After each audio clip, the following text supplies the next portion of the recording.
Hi everyone, this is a brief overview of the changes in the new chronic disease self-management forms in an effort to help with the transition to the new forms.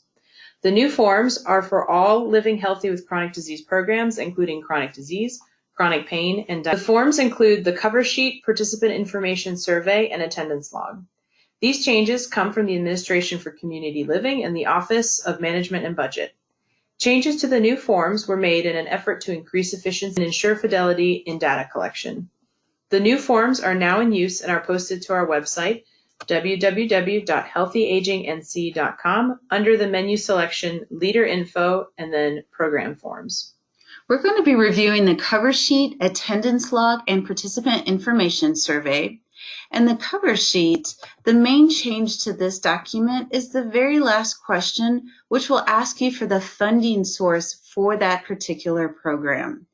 Now, the second form, the attendance log, there aren't many changes to that. It is just mainly the expiration date up in the corner. Other than that, the attendance log is the same form.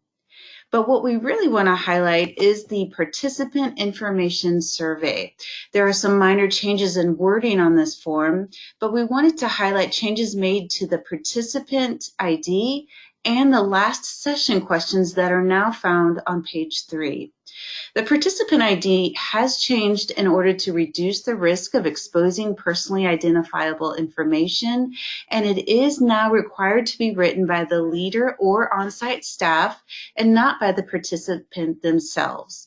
The participant ID is now built from the workshop location state, site name, workshop start date, all followed by a sequential number for each participant. For example, here in North Carolina, it would be NC. And let's say the workshop's held at the Asheville Senior Center. So the first 4 letters would be ASHE, along with the dates of the program's initiation. Now, the participant number would be sequential per each participant. For example, if the first one who signs up is Jennifer would be given the participant number 01. If George then came to register, all of this information would be the same. The only difference would be the sequential number given to them, and in this case, it would become 2. So no identifying name abbreviations or birthday information is used anymore. I also want to highlight the very last question, just to identify that the wording has slightly changed on the rating of their confidence level. And I do want to emphasize the importance of distributing the session. And there's now 3 questions that the participants are asked to fill out. And it will be very important that their participant number matches on this last program session the form that they fill out at the beginning. Please remind your leaders to bring the participant surveys to the final session to gather this important information.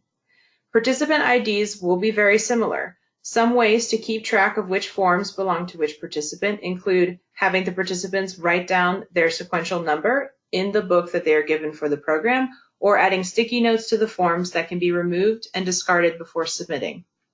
The new forms are now in use and are posted to our website, healthyagingnc.com, under the menu selection Leader Info and then Program Forms. While there is a short grace period to transition, it is expected that all workshop data submitted by April 1st of this year must be collected using the new forms. A few reminders. You are free to add questions and/or branding to the participant survey, but nothing can be removed that is on the original copy of the form. Please stress the importance to your lay leaders of keeping the forms that are submitted free of personal participant information. This is especially important now that the leaders will be responsible for creating and tracking the participant IDs. We know switching to a new form will take some work, but we really appreciate your efforts in maintaining program fidelity in record keeping. We are here to help if you have any questions. Thank you and have a wonderful week.